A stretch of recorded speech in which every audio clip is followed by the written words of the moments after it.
I'm John Batchelor. This is the John Batchelor Show. Major news in Afghanistan. A major VBIED attack, many casualties, and I go right now to Bill Roggio of the Foundation for the Defense of Democracies, and he keeps the Long War Journal along with his colleague Tom Joscelyn, who will join us momentarily to speak of Syria. This is a war fighting on a vast scale, and Afghanistan has been very much not at the head of the news these last weeks, not because there isn't violence, but because there's been trouble everywhere. But now this car bomb attack, said to be timed with perhaps members of the government passing through the airport. Bill, a very good evening to you. What do we know about the attack? Who claimed credit for it? And what is the tactical significance of this strike? Good evening to you. Yes, and the strike at the airport, it's really one of four major attacks in the Afghan capital in the past 4 days. It really started with this little mini onslaught started Friday. The Taliban first attacked a police academy, killed 20 policemen. A suicide bomber infiltrated in a uniform. He may have actually been a recruit. We don't know. Then the Taliban launched a suicide assault against a Special Forces base, a U.S. Special Forces base in the capital, and killed a Green Beret, as well as 8 or 9 Afghan contractors. Then the next day there was a suicide bombing in a civilian neighborhood. I suspect that was a premature detonation, given where it happened and when it happened in the middle of the night.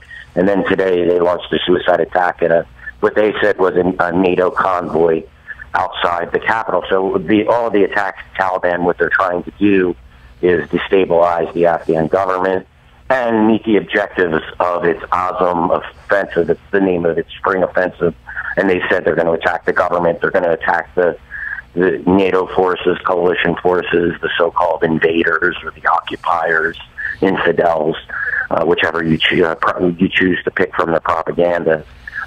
So they want to show, the Taliban want to show they're still capable of striking in the capital as well as carrying out its offensive in the provinces, which it's doing quite effectively these days, taking over districts recently in Helmand province and in Kunduz province in the north.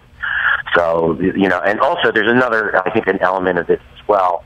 With the death of Mullah Omar and the appointment of a new leader, I think Mullah Mansour wants to show it's going to be business as usual, and he's just as committed to fighting the Afghan government and fighting and opposing NATO forces, waging jihad, just as much as Mullah Omar has been over the past 14 years. All right, a series of complex attacks in Afghanistan launched after the confirmation of Mullah Omar's death.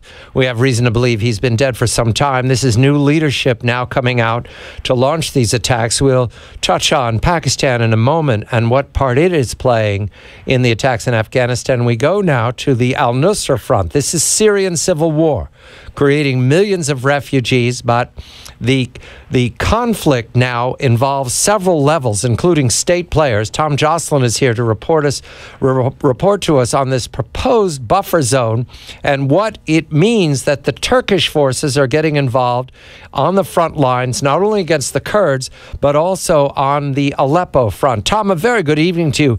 Al-Nusra, your reporting, is hesitating. Al-Nusra is associated with Al-Qaeda.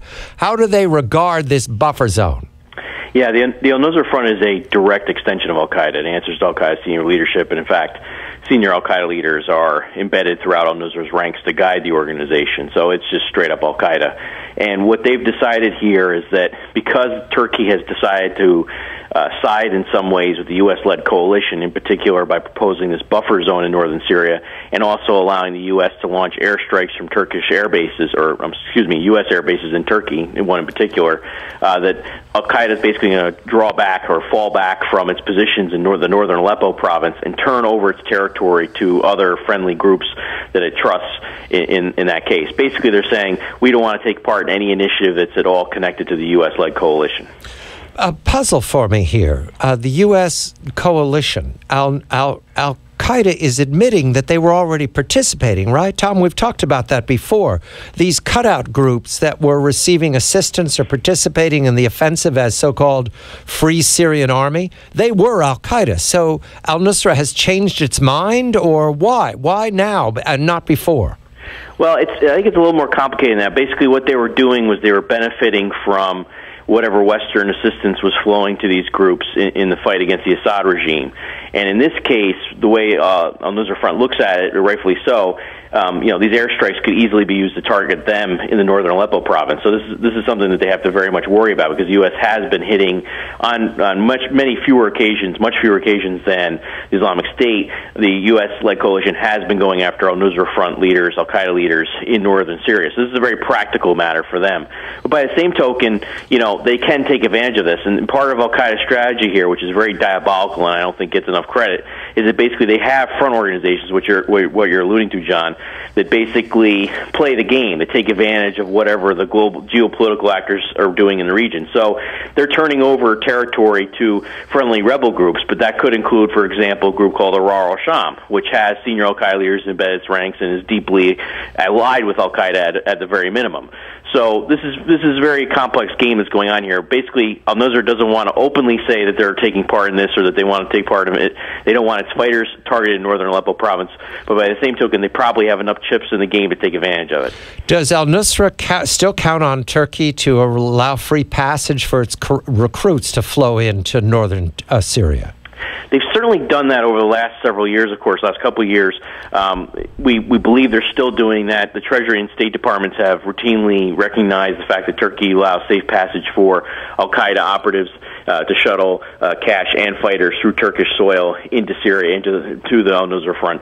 So it's certainly likely that that's still going on today, although we don't have any current evidence, as of this week or this month. Quickly, Bill, back to Afghanistan. You note in your report that the Afghanistan government is accusing Pakistan of, in some way, collaborating with this range of attacks. Is that correct? Yeah, that's right. Both President Ghani and Abdullah, who's the chief executive, it's sort of they have a joint power sharing in the country. Both of them have spoken out and said that Pakistan essentially is responsible. I believe it was Abdullah. Abdullah had said that, on one hand, Pakistan says it sponsors talks, and on the other hand, they allow the Taliban or encourage the Taliban to conduct attacks against the Afghan government inside the capital. And what would Pakistan do if this was, if the tables were turned? So, I mean, it's a common refrain from Afghan officials to blame the Pakistani government and military when things go bad. But the thing is, it's not just really blame; it's true. The Taliban, its top council, the Quetta Shura, as well as all of its military commands, its regional commands, its top leaders, they're all based in Pakistan. They have close links to the ISI. The ISI said to direct some Taliban units or provide direct assistance. Taliban training camps are in Pakistan. This is no secret at this point in time. I mean, if Pakistan can harbor Osama bin Laden, it's no stretch to think that the group that it helped found, the Taliban, is directly operating on its soil and is still part of what Pakistan considers to be strategic depth.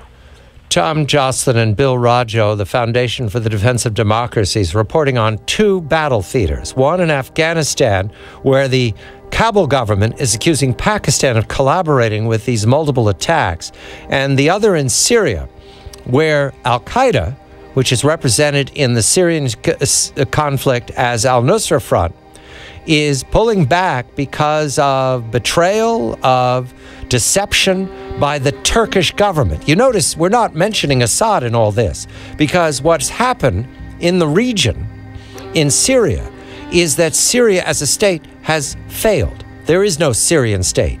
There are warlords and there are conflicting battle zones. Right now we're talking about the Aleppo's battle zone. And when we come back, I'm going to ask Tom and Bill to fill in some details. One that Tom's going to take us to in the Syrian civil war is Jaish al-Fatah.